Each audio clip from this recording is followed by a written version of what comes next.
Elections ముందేమో power star లాగా ఊగిపోతూ ఎన్ని మాటలు మాట్లాడతాడు పవన్ కళ్యాణ్. అదే పవర్ లోకి వచ్చాక ఫ్లవర్లు యూత్లు చెవుల్లో పెడుతున్నాడు. ఎలక్షన్స్ ముందరేమో గబ్బర్ సింగ్ లాగా డైలాగులు చెప్తాడు. ఇప్పుడు ఎక్కడయ్యా మీరు చెప్పిన యువతకి ప్రామిసులు చేయట్లేదు అంటే రబ్బర్ లాగా మెలికలు తిరుగుతాడు. ఈరోజు ఈ రాష్ట్రంలో ఆడపిల్లలకి గౌరవం లేదు. ఏ సమయంలో పవన్ కళ్యాణ్ డిప్యూటీ సీఎం అయ్యాడో ఆమె ఆడపుట్టుకు పుట్టింది కానీ ఎక్కడ కూడా లక్షణాలు ఉండవు. అసలు బుద్ధి జ్ఞానం అన్నం తింటున్నాం అనే ఆలోచనే ఉండదు ఆ నికృష్ట ఆడదానికి. ఏ సమయంలో పవన్ కళ్యాణ్ డిప్యూటీ సీఎం అయ్యాడో ఆడపిల్లల తల్లిదండ్రులకి కంటి మీద కునుకు లేదు. ఆడపిల్ల మాన ప్రాణాలకి రక్షణ లేకుండా పోయింది. వీళ్ళందరినీ తీసి పడేసి రాష్ట్రపతి పాలన పెట్టి ఈ రాష్ట్రాన్ని కాపాడండి, రాష్ట్రంలో మహిళల్ని కాపాడండి అని చేతులెత్తి వేడుకుంటున్నాను. వీటిని రాజకీయం చేయడానికి మాట్లాడటం తప్ప మరొకటి చేయట్లేదు ఈరోజు పవన్ కళ్యాణ్ గారు కానివ్వండి, చంద్రబాబు నాయుడు. ఎందుకంటే నిన్న ఆయన తిడుతున్నారండి, మమ్మల్ని తిడుతున్నారంటారు. ఎందుకు తిట్టరండి? మీరందరూ కూటమిగా వచ్చి మా కోట్లేయండి, మేమేదో మీకు చేస్తామన్నారు. ఆడపిల్లల కన్నెత్తి చూస్తే తొక్కి నార తీస్తా అన్నారు. ఆడవాళ్ళు వచ్చి ఎక్కడైనా మందు షాపులు పెట్టి ఇవి మాకు వద్దు అంటే వాటిని పగలగొడతా అన్నారు. మరి ఆడపిల్ల మీద అఘాయిత్యం జరిగితే పట్టించుకోవట్లేదు. ఎక్కడ పడితే అక్కడ బెల్ట్ షాపులు, గంజాయి. చంద్రబాబు నాయుడు నియోజకవర్గం కుప్పంలో పండిస్తున్నా కూడా నువ్వు సైలెంట్గా ఉన్నావు పట్టించుకోకుండా. కాబట్టి ఇకనైనా మీరు రాష్ట్రాన్ని సక్రమంగా పరిపాలించి పోలీసులకి ఈ రెడ్ బుక్ రాజ్యాంగంలో లాగా అపోజిషన్ మీద కేసులు పెట్టి కొట్టడానికి, వాళ్ళని హ్యూమిలేట్ చేయడానికి కాకుండా ప్రజల్ని కాపాడటానికి వాళ్ళకి స్వేచ్ఛ ఇస్తే వాళ్ళు పనిచేస్తారు. లేదా సంస్కారం లేని వ్యక్తి మాట్లాడుతుంటే దాని గురించి మనం కౌంటర్ ఇవ్వడం కూడా పెద్దగా ఇబ్బందిగానే ఉంటుంది. ఎందుకంటే ఆమె ఆడపుట్టుకు పుట్టింది కానీ ఎక్కడ కూడా లక్షణాలు ఉండవు. ఎందుకంటే మన భారతీయ సాంప్రదాయం ప్రకారం ఆడగా పుట్టినప్పుడు కొన్ని హద్దులు ఉంటాయి. హద్దులు దాటి మాట్లాడుతూ విపరీతంగా మగ ఆడ తేడా లేకుండా ఇష్టం వచ్చినట్టుగా మాట్లాడుతూ చిన్న పెద్ద తేడా ఉండదు, సంస్కారం ఉండదు, ఇష్టాన్ని రీతిగా మాట్లాడుతుంటది. ఏమీ చేయలేదంటది. మరి కళ్ళు కనపట్టలేదా, చెవులు వినపట్టలేదా? కళ్ళు కనపడలేదు, చెవులు వినపడలేని ఆ రోజాకి మనం ఏం చెప్తాం చెప్పండి? నిజంగా కళ్ళు కాకులు దెబ్బయా అని చెప్పి అనిపిస్తుంది నాకు ఒక్కొక్కసారి. ఎంత బాధాకరం విషయం అంటే ఈవేళ ఆంధ్రప్రదేశ్ అభివృద్ధిలో ముందుకెళ్తుంది.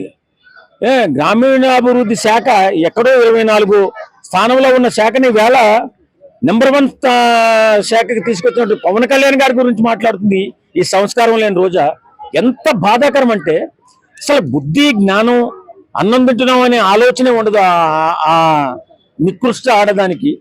చాలా చండాలమైన పుట్టుక పుట్టింది. ఆ పుట్టుక ఏంటో మాకైతే అర్థం కాదు. కానీ మరి పవన్ కళ్యాణ్ గారు అసలు నిజంగా చెప్పాలంటే ఇప్పుడున్న రాజకీయ నాయకుల్లో ఒక అద్భుతమైన పర్సనాలిటీ, ఒక అద్భుతమైన మెంటాలిటీ, ఒక అద్భుతమైన సేవా కార్యక్రమాలు, సేవా గుణం కలిగినటువంటి ఒక గొప్ప వ్యక్తి. ప్రతి ఒక్కరూ కూడా చాలా మంది మనుషుల్లో దేవుడు అని చెప్పుకుంటున్నటువంటి పవన్ కళ్యాణ్ గారి గురించి ఈ వైఎస్ఆర్సీపీ నాయకులు ఎప్పుడు ఏడుస్తూనే ఉంటారు. ఈ రోజే ఒకటే కదా అంబటి రాంబాబు అని, ఇంకొక సత్యనాయాలని, ఇంకొక 2-3 ఉంటారు.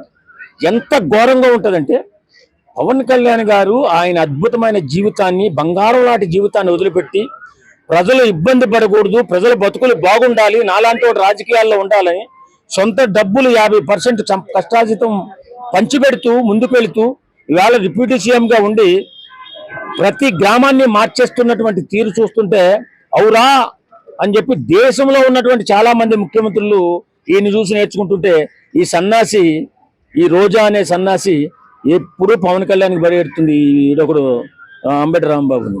ఆ సిగ్గు, బిడుము, సీము, నెత్తురు ఉంది అసలు వీళ్ళకి? అన్నమే తింటున్నారో గడ్డి తింటున్నారో నాకైతే తెలియదు. కానీ ఎప్పుడైనా సరే ఒక వ్యక్తి బాగా పనిచేసేటప్పుడు ఆ వ్యక్తిని మీరు బాగా పనిచేస్తున్నారని చెప్పి మనం అభినందించినట్లయితే ఇంకా కొంచెం ఎక్కువ ఉత్సాహం తెచ్చుకుని పనిచేస్తే అవకాశాలు ఉంటాయి. రాజకీయాలలో వేళ దోపిడీ, దొంగతనం చేస్తున్నటువంటి కొంతమంది రాజకీయ నాయకులు చూస్తుంటే బాధేస్తూ ఉంటుంది. కానీ ఈవేళ రాజకీయాల్లో దేవుడు, మనుషుల్లో దేవుడు పవన్ కళ్యాణ్ గారికి బడి ఏడుస్తున్నటువంటి ఈ రోజా ఎప్పుడు మనసు మారుతుందో తెలియదు. ఈ సంక్రాంతి పర్వదినాల్లో కూడా అబద్ధం ఆడుతూ అన్యాయంగా మాట్లాడుతుంది. ఎప్పుడైనా సరే ఆ భగవంతుడు చూస్తాడో లేదో నాకు తెలియదు, కానీ ఈ మాత్రం నికృష్టమైన జీవితాన్ని త్వరలో అనుభవించబోతుంది అన్నట్టుగా తెలుస్తుంది. ఎందుకంటే ఎప్పుడు కూడా సేవ కలిగినటువంటి మనుషుల్ని మనం అభినందించాలి, ప్రశంసించాలి, మాట్లాడాలి వాళ్ళ గురించి. ఎందుకంటే వాళ్ళు ఇంకొంచెం ఆరోగ్యం ఉత్సాహం కలిగి ప్రజల పక్షాన్ని నిలబడి ప్రజలకు సేవ చేస్తే అభాగ్యులు దిగువ తరగతి కుటుంబాలైనటువంటి వాళ్ళ జీవితాలు బాగుంటాయి, వాళ్ళ బ్రతుకులు బాగుంటాయి, వాళ్ళు కూడా మనతో పాటు సమానంగా చక్కటి జీవితాన్ని గడుపుకోవడానికి అవకాశం ఉంటుంది. కాబట్టి వేళ పవన్ కళ్యాణ్ గారి లాంటి రాజకీయ నాయకులు రావాలి. 100% పవన్ కళ్యాణ్ లాంటి రాజకీయ నాయకులు అన్ని రాష్ట్రాల్లో ఉండాలి అని అందరూ కోరుకుంటున్నారు. తెలంగాణ ప్రజలు కూడా మా తెలంగాణకి రా నువ్వు అని చెప్పి అడుగుతుంటే సిగ్గు సీము ఎత్తులు లేకుండా రోజు అలా మాట్లాడుతుందంటే ఈయన తలరాత ఎవరు మారుతారు? ప్రజల తలరాతను మార్చడానికి వచ్చిన దేవుళ్ళగా పవన్ కళ్యాణ్ ఆంధ్రప్రదేశ్ లో నిలబడి ఉన్నాడు. చూడండి ఆయన చేస్తున్నటువంటి కార్యక్రమాలు, చూడండి ఆయన చేస్తున్న అభివృద్ధి కార్యక్రమాలు చూడండి. ఆయన నూతనంగా ఆలోచించి నిత్య నూతనంగా ప్రతి గ్రామం బాగుండాలని ఆలోచిస్తూ ప్రతి బలహీన బడుగు వర్గాల వాళ్ళు ప్రజలు బాగుండాలని ఎక్కడో కొండ కోణంలో ఉన్నటువంటి గిరిజన బతుకులు ఎప్పుడూ కూడా 78 సంవత్సరాలు పైబడి భారతదేశానికి స్వతంత్రం వస్తే ఈవేళ కూడా రోడ్లు లేని, కరెంటు లేని, స్కూళ్ళు లేనటువంటి ఆ గ్రామాలను సందర్శించి 1050 కోట్లు పెట్టి అభివృద్ధి కార్యక్రమాలు, రోడ్లు, మంచినీటి సౌకర్యం కల్పించి, స్కూల్ సౌకర్యం, కరెంటు కల్పిస్తే రోజా కళ్ళు కనపడలా, వాళ్ళ నాయకుడికి కూడా కళ్ళు కనిపించట్లేదు. కళ్ళు కొంచెం కళ్ళజోడు సత్వరం వచ్చిందో చూసుకోవాలి, చెవులకి వినబడ్డ మానేసి వచ్చిందేమో చూసుకోవాలి. అంతే తప్ప ఇలా మాట్లాడి ప్రజల పక్షాన్ని నిలబడుతున్నటువంటి రాజకీయ నాయకుల్ని, మంచి వ్యక్తిత్వం ఉన్న వ్యక్తుల్ని ఇలా మాట్లాడి రాజకీయాలకు దూరం చేసి వీళ్ళు 100,000 కోట్లు దోచేసి దొంగలు, అసలు నిజంగా ఆర్థిక నేరస్తులు ఈ రోజా అని వీళ్ళంతా. ఎంత ఆస్తి అండి ఆమెకి ఈవేళ?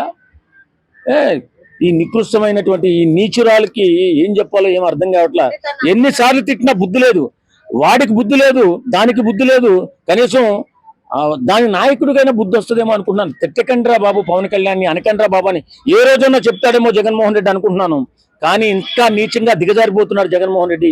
జగన్మోహన్ రెడ్డికి ఈ సందర్భంగా మేము చెప్తున్నాం, జగన్మోహన్ రెడ్డి మంచిని మంచిగా, చెడుని చెడుగా చూడు, అప్పుడే నీ ఎవడ భవిష్యత్తున బాగుంటది.